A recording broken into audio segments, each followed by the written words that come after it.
ચલો ફ્રેન્ડ, પાણીપુરી ખાવા માટે અમારા ઘરે આજે પાણીપુરી બની છે, ચણા અને બટાકા વાળી.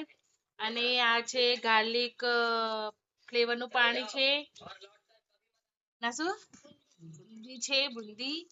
અને મારા કીનું બુન મીઠાઈ ખાય છે અને મીઠાઈ બહુ ભાવે છે. આજે મીઠાઈ બી અમે લાવ્યા છીએ. તો આજે પાણીપુરીનો પ્રોગ્રામ રાખ્યો છે અમે. હેલો ફ્રેન્ડ, આવી જાઓ પાણીપુરી ખાવા. પાણીપુરી તો બધાને ભાવે, મને તો બહુ જ ભાવે છે. એમાં વધારે તો અમારા ઘરમાં બહુ ભાવે ને તો હની અને માન્યાની અતિશય. માન્ય તો અઠવાડિયામાં 4 વખત તો પાણીપુરી ખાવા એને બહાર જવાનું એટલે જવાનું જ.